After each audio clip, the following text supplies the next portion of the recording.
Hello students, how are you? Welcome to the another video of your favorite channel Biology Tip. In this video, I am going to give you a full overview of the chapter number 2 of class 12th whose title is Sexual Reproduction in Flowering Plants. ठीक है, एक बार अगर इस पूरी video को आप देख लेते हैं तो you would be able to understand each and every topic of this chapter. ठीक है, तो शुरू करते हैं. Sexual reproduction in flowering plants. हम लोग यहाँ फ्लावरिंग प्लांट्स की बात कर रहे हैं. फ्लावरिंग प्लांट्स का मतलब क्या हो गया? We are talking about angiospermic plants. ठीक है ना. अगर हम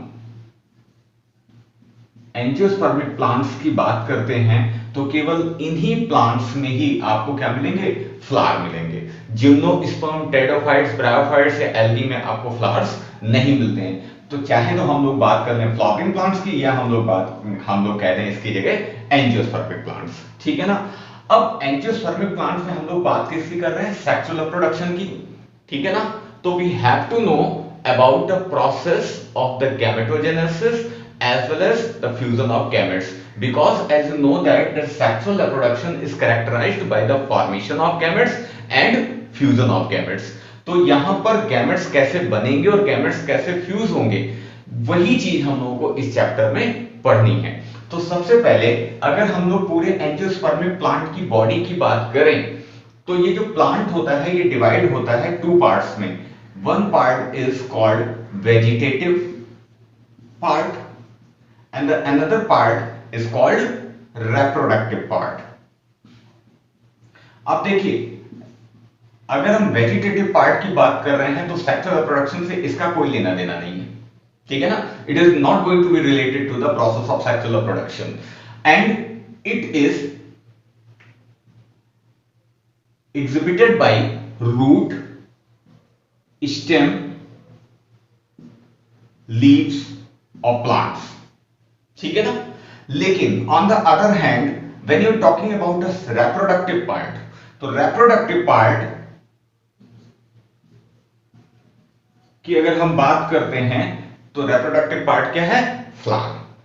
तो वेजिटेटिव पार्ट क्या होगा? Root, stem, leaf and reproductive part क्या होगा? फ्लावर. हमको इससे कोई भी लेना देना नहीं है तो हमें इसको रब कर देना है. अब रिप्रोडक्टिव पार्ट यानी फ्लावर की हम लोग बात करें तो फ्लावर में आप जानते हैं, आपने मॉर्फोलॉजी के चैप्टर में पढ़ा होगा कि फ्लावर में आपको 4 हॉल्स मिलते हैं. Halls and rings. ठीक है ना. और इनमें सबसे आउटर मोस्ट हॉल होता है, इट इज कॉल्ड कैलेक्स. ठीक है. इसके बाद आपको क्या मिलता है? कोरोला. कोरोला के बाद आपको मिलेगा एंड्रोशियम एंड लास्ट में आपको क्या मिलेगा? लास्ट में आपको मिलता है गायनेशियम. ठीक है. अब कैलेक्स ये पूरी एक रिंग है और इस रिंग में कुछ यूनिट्स होती हैं. ठीक है ना. And group of units is responsible to form the whole whorl of the flower. तो ये पूरी यूनिट्स की अगर हम बात करें तो यूनिट्स क्या है? यूनिट्स हैं इसकी सेपल्स. कोरोला की अगर हम बात करते हैं तो इसकी यूनिट्स क्या होंगी? इसकी यूनिट्स होगी पेटल्स. यानी सेपल्स और पेटल्स एक रिंग में अरेंज्ड होती हैं और अरेंज्ड होकर के पूरी एक रिंग फॉर्म करती हैं. ठीक है ना. और इस रिंग को ही हम क्या बोलते हैं? या तो कैलेक्स बोलेंगे अगर यहां पर सेपल्स है, और अगर यहां पर पेटल्स है तो इसको हम क्या बोलेंगे? कोरोला बोलेंगे. ठीक है. And now the third hall is androecium और इसकी जो यूनिट होती है वो क्या होगी? वो होगी आपकी स्टेमन. ठीक है. और गैनेशियम की यूनिट आपकी क्या हो जाएगी? इसकी यूनिट हो जाएगी आपकी पिस्टिल, और पिस्टिल के साथ ही हम इसको क्या बोलते हैं? कार्पेल. ठीक है. अब देखिए, अगर हम इसकी बात करें और इसकी बात करें, ये दोनों कैलेक्स एंड कोरोला ये क्या है? They are accessory part of flower. ये क्या होंगे? एक्सेसरी. अब accessory part of the flower अगर हैं तो होता क्या है कि इनका कोई डायरेक्ट कंट्रीब्यूशन सेक्सुअल रिप्रोडक्शन में नहीं है. But when you are talking about androecium and gynoecium तो ये क्या है? ये सेक्सुअल पोर्शंस हैं ऑफ द फ्लावर. और अगर ये सेक्सुअल पोर्शंस हैं तो इनका डायरेक्ट कंट्रीब्यूशन किसमें होगा? सेक्सुअल रिप्रोडक्शन में होगा. एंड्रोशियम के जो स्टेमन्स हैं ये क्या बनाएंगे, ये बनाएंगे male part of the flower, और पिस्टिल क्या बनाएगी, female part of the flower.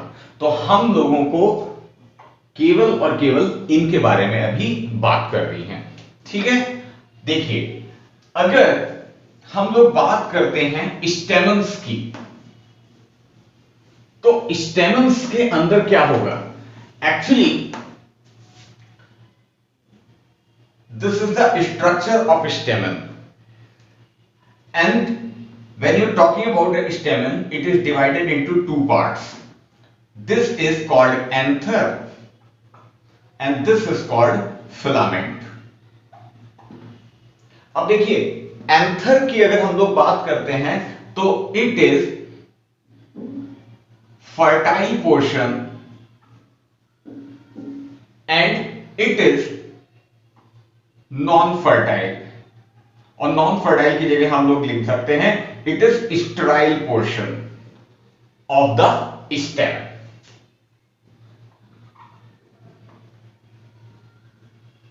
अब क्वेश्चन ये है कि हम इसको फर्टाइल पोर्शन क्यों बोलते हैं। एक्चुअली अगर हम लोग एंथर की बात करते हैं तो एंथर में डेवलपमेंट होता है माइक्रो स्पोर्स का। किनका डेवलपमेंट होगा, माइक्रो स्पोर्स। माइक्रो किस लिए, क्योंकि हम लोग यहां पर मेल पोर्शन की बात कर रहे हैं, तो यहां पर माइक्रो स्पोर्स डेवलप होंगे। अगर ये हम लोग फीमेल के स्पोर्स की बात करते हैं तो हम लोग मेगा स्पोर्स बोलते हैं, ठीक है ना। तो यहां पर ये माइक्रो स्पोर्स का डेवलपमेंट होगा in this portion of the stamen which is called anther, that's why it is called fertile portion, ठीक है। and this microspore, आपको ये याद रखना है कि ये माइक्रोस्पोर जो है it is formed in microsporangia, ये माइक्रोस्पोरेंजिया में फॉर्म होगा। और माइक्रोस्पोरेंजिया आपको कहां पर मिलेंगे, माइक्रोस्पोरेंजिया आपको मिलते हैं एंथर के अंदर, ठीक है। अब माइक्रोस्पोर्स का जो डेवलपमेंट है इसको हम क्या बोलते हैं, इट इज कॉल्ड माइक्रोस्पोरोजेनेसिस। अब यहां पर माइक्रोस्पोरोजेनेसिस के थ्रू माइक्रोस्पोर्स फॉर्म होंगे, और इन माइक्रोस्पोर्स को अगर हमें फॉर्म करना है तो इन माइक्रोस्पोरेंजिया में क्या होती हैं, इस माइक्रोस्पोरेंजिया में आपको मिलेंगी माइक्रोस्पोर मदर सेल्स। और ये जो माइक्रोस्पोर मदर सेल्स होती हैं ये क्या करती हैं, ये माइक्रोस्पोरोजेनेसिस के थ्रू, ये माइक्रोस्पोरोजेनेसिस के थ्रू कन्वर्ट किसमें हो जाएंगी, माइक्रोस्पोर्स में। और माइक्रोस्पोर्स का जो डेवलपमेंट होता है इसमें किस तरह का डिवीजन होगा, इनमें डिवीजन होगा मियोसिस, जिसको हम रिडक्शन डिवीजन भी बोलते हैं, ठीक है ना। तो ये जितना भी इवेंट है जिसको हम माइक्रोस्पोरोजेनेसिस कहते हैं वो सब कहां पर होगा, एंथर में होगा। That's why anther is called fertile portion of the स्टेमन, ठीक है। फिलामेंट की अगर हम लोग बात करते हैं तो फिलामेंट केवल एंथर को फ्लावर के थैलमस से अटैच रखता है। थैलमस की अगर हम बात करते हैं इसको हम रेसेप्टेकल भी बोलते हैं। जैसे कि हम ये आप फ्लावर देख ले, ये फ्लावर है और इस फ्लावर में क्या होगा, ये इस तरीके से ये एंथर्स लगे हुए हैं, तो ये जो पोर्शन है इसको हम क्या बोलते हैं, इट इज कॉल्ड रेसेप्टेकल। तो रेसेप्टेकल से एंथर को जोड़ने के लिए ही केवल ये फिलामेंट होता है। और फिलामेंट में और भी एक चीज होती है, फिलामेंट में आपको कंडक्टिव टिश्यूज मिलते हैं। वो कंडक्टिव टिश्यूज मिनरल्स, वाटर को कंडक्ट करके कहां पर ले जाते हैं, वो ले जाते हैं एंथर के अंदर। तो कंडक्टिव टिश्यूज क्या करेंगे, फूड, वाटर, मिनरल्स वगैरह का क्या करते हैं, ट्रांसपोर्ट करते हैं। तो ये ट्रांसपोर्टेशन के लिए भी है और अटैचमेंट के लिए भी है, लेकिन इसका सेक्सुअल रिप्रोडक्शन से कोई भी डायरेक्ट लेना देना नहीं है, ठीक है भाई। अब बात कर लेते हैं हम लोग, देखिए यहां पर ये तो बात पूरी समझ में आ गई। अब फीमेल की हम लोग बात करें, फीमेल की अगर इसी तरीके हम लोग बात करते हैं तो फीमेल पोर्शन क्या था बेटा, फीमेल पोर्शन था यहां पर कार्पल और pistol, and this carpel or pistil is divided into ovary ovary के बाद यहां पर क्या होगा, यहां पर आपको मिलेगा style and this is called stigma. ये पोर्शंस होते हैं, ठीक है। अब इसके अंदर अगर आप देखें ओवरी के अंदर, तो ओवरी में आपको क्या मिलता है, ओवरी में आपको मिलेंगे ओव्यूल, जनरली सिंगल ओव्यूल आपको मिलेगा, ठीक है ना। And this ovule of this ovary is called micro, sorry अब यहां पर हम लोग फीमेल की बात कर रहे हैं तो माइक्रो नहीं, यहां पर हम लोग बात करेंगे मेगा। तो this ovule is called mega sporangia. बहुत इंपॉर्टेंट है, ओव्यूल तो सब लोग जानते हैं लेकिन it is also called mega sporangia.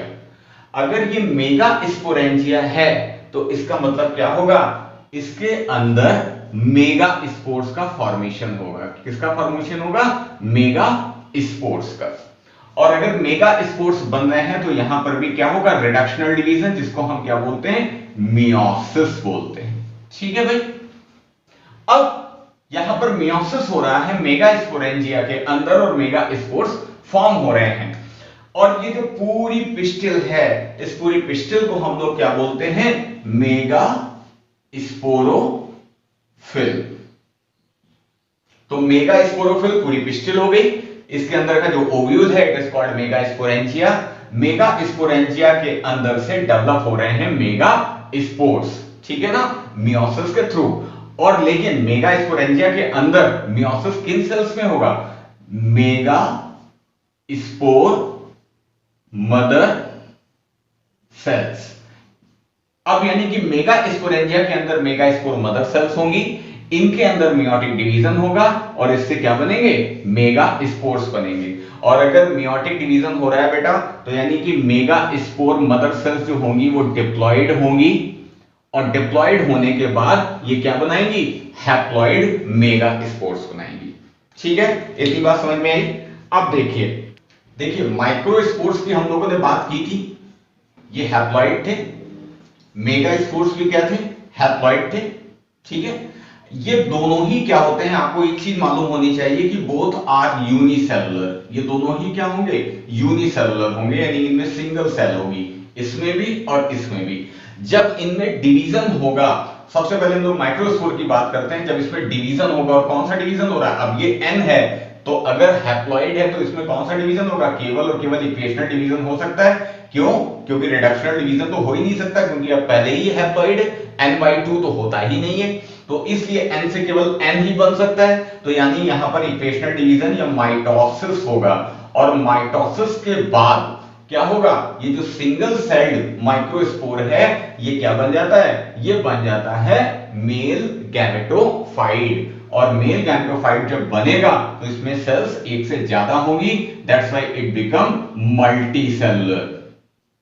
अब ये मल्टीसेलुलर अगर हो रहा है तो यहां पर ये मल्टीसेलुलर स्ट्रक्चर में या तो 2 सेल्स होंगी, ये 2 सेल्ड होगा, या सम केसेस में ये 3 सेल्ड होगा, जिसको हम लोग बाद में पढ़ेंगे। तो अब ये मल्टीसेलुलर स्ट्रक्चर बन गया, और इस मल्टीसेलुलर स्ट्रक्चर को हम लोग बोलते हैं मेल गैमेटोफाइट। अब मेल गैमेटोफाइट देखिए कॉमन वर्ड है, जो angiosperm, gymnosperm, pteridophytes, bryophytes, algae सब में आप पढ़ेंगे। लेकिन अगर हम मेल गैमेटोफाइट एंजियोस्पर्मिक प्लांट्स की बात करते हैं तो एंजियोस्पर्मिक प्लांट में इसको हम क्या बोलते हैं, it is called pollen grain. बहुत आता है, पॉलन ग्रेन क्या है, ये मेल गैमेटोफाइट है, ये माइक्रोस्पोर नहीं है। और पॉलन ग्रेन कहां पर डेवलप होंगे, पॉलन ग्रेन डेवलप होते हैं एंथर के अंदर, ठीक है। अब यहां पर अगर हम बात करें तो मेगा स्पोर्स जो फीमेल पार्ट में है, अब फीमेल पार्ट में जो मेगा स्पोर है इसी का जब डेवलपमेंट होगा तो ये फीमेल गैमेटोफाइट बनाएगा, ठीक है ना। ये भी सिंगल सेल्ड है और ये क्या हो जाएगा, multicellular. Female gametophyte in case of angiospermic plants called embryo sac, इसको हम क्या बोलते हैं, एम्ब्रियो सैक। अब ये जो फीमेल गैमेटोफाइट है ये एंजियोस्पर्मिक प्लांट्स में कैसा होगा, इसमें 7 सेल्स होंगी, ये 7 सेल्ड होगा, और 7 सेल्ड के साथ साथ इसमें 8 न्यूक्लियाई होंगे। तो 8 न्यूक्लियस एंड 7 सेल्ड स्ट्रक्चर होता है फीमेल गैमेटोफाइट, और ये 2 सेल्ड और 3 सेल्ड स्ट्रक्चर आपका मेल गैमेटोफाइट का हो गया। अब मेल गैमेटोफाइट या पॉलन ग्रेन्स ये डिस्पर्स होते हैं किससे? एंथर से, और एंथर से डिस्पर्स होके रिलीज होके ये ट्रांसफर होते हैं कहां पर? On the surface of stigma. ये जो स्टिग्मा है इसके सरफेस पे ये पॉलन ग्रेन्स आ जाएंगे, और ये जो प्रोसेस होती है आप लोग फैमिलियर हैं, ये प्रोसेस होगी पॉलिनेशन की। इसके बाद ये जो पूरा पॉलन ग्रेन है ये जर्मिनेट होगा और यहां से निकलेगी पॉलन ट्यूब। पॉलन ट्यूब में क्या होंगे बेटा? पॉलन ट्यूब में होंगे गैमेट्स, क्योंकि ये जो गैमेटोफाइट है ना, ये gametophyte, gameto and phyte, phyta means plant and gameto means gamete, यानी कि ये प्लांट बॉडी रिस्पॉन्सिबल है for the development of gametes. यहां से क्या मिलेंगे? यहां से हमारे मेल गैमेट्स प्रोड्यूस होंगे, और ये जो मेल गैमेट्स हैं, ये मेल गैमेट्स कहां पर हैं? अभी पॉलन ग्रेन के अंदर। जब ये पॉलन ग्रेन स्टिग्मा पर जाकर के जर्मिनेट होगा तो इसकी पॉलन ट्यूब से ये मेल गैमेट्स क्या होंगे? ये पहुंचेंगे फीमेल गैमेट में, और फीमेल गैमेट कहां पर है? फीमेल गैमेट है आपके एम्ब्रियो सैक के अंदर, ठीक है, which is also called female gametophyte. तो फीमेल गैमेटोफाइट में क्या रिलीज हो रहे हैं? सॉरी, क्या फॉर्म हो रहे हैं? फीमेल गैमेट फॉर्म हो रहे हैं, और ये फीमेल गैमेट जो आपका एम्ब्रियो सैक के अंदर है, ये मेल गैमेट के थ्रू क्या होगा? मेल गैमेट से फ्यूज होगा, और जब ये फ्यूज हो जाएगा तो आफ्टर द फ्यूजन, आपको मालूम है कि जब यहां पर मेल और फीमेल का फ्यूजन होगा तो फ्यूजन के बाद जो फर्स्ट सेल बनेगी वो क्या बनेगी? जाइगोट बनेगी। लेकिन यहां पर क्या होता है? इस पॉलन जर्मिनेशन के बाद जो गैमेट्स इससे रिलीज होते हैं वो होते हैं नंबर में 2। तो एक गैमेट तो यहां पर जो एग सेल है, इस एग सेल से फ्यूज हो जाएगा और जाइगोट बना देगा। लेकिन जो दूसरा गैमेट होगा, वो दूसरा गैमेट एक और पोलर न्यूक्लियाई, अभी हम लोग आगे पढ़ेंगे, पोलर न्यूक्लियाई से फ्यूज होगा, और पोलर न्यूक्लियाई से फ्यूज होने के बाद इंडोस्पर्म बनाएगा, ठीक है ना। अब वो इंडोस्पर्म बनाता है, तो यहां पर एक तरफ इंडोस्पर्म बने और एक तरफ क्या बना? जाइगोट बना। तो यहां पर फर्टिलाइजेशन 2 बार हो रहा है। एक मेल गैमेट एग सेल से फ्यूज होकर जाइगोट बना रहा है, और एक मेल गैमेट क्या कर रहा है? एक मेल गैमेट पोलर न्यूक्लियस से फ्यूज होकर के इंडोस्पर्म बना रहा है। तो यहां पे 2 बार फर्टिलाइजेशन हो रहा है ना, that's why it is called double fertilisation. तो यहां पर एंजियोस्पर्म्स में क्या होगा? डबल फर्टिलाइजेशन होगा, ठीक है। अब जब फर्टिलाइजेशन हो गया तो फर्टिलाइजेशन होने के बाद देखिए क्या होता है। फर्टिलाइजेशन होने के बाद, ये आपके पिस्टल को मैं एक बार यहां पर बना देता हूं। फर्टिलाइजेशन होने के बाद एक्चुअली यहां पर जो आपका ओव्यूल था और इसके अंदर एम्ब्रियो सैक था जिसको हम फीमेल गैमेटोफाइट बोलते हैं, यहां पर एग सेल थी, उसने मेल गैमेट से फ्यूज किया तो जाइगोट बना दिया, और इसके बाद पोलर न्यूक्लियाई जो है, पोलर न्यूक्लियाई सेंटर में होंगे, एक्सेल इधर होगी, और पोलर न्यूक्लियाई क्या बना देंगे? इंडोस्पर्म बना देंगे। तो ये पूरा जो आपका ओव्यूल है ये कन्वर्ट किसमें हो जाएगा? सीड में कन्वर्ट हो जाता है। तो after fertilisation ovule is converted into seed. This is called ovary. Ovary किसमें कन्वर्ट हो जाती है? Ovary is going to be converted into fruit, ठीक है। और फ्रूट के बाद अब यहां पर ये जो स्टाइल और स्टिग्मा है ये सब ड्राई होकर के क्या होती हैं? ये खत्म हो जाती हैं, ठीक है। तो ये पोस्ट फर्टिलाइजेशन इवेंट्स होते हैं एंजियोस्पर्मिक प्लांट्स के। ये हम लोगों को एक रफली एक ओवरव्यू मिल गया कि क्या क्या चीजें किस किस चीज के बाद हो रही हैं, क्या क्या इवेंट्स यहां पर हो रहे हैं। नेक्स्ट वीडियो में हम लोग बात करेंगे माइक्रोस्पोरोजेनेसिस के बारे में, ठीक है ना।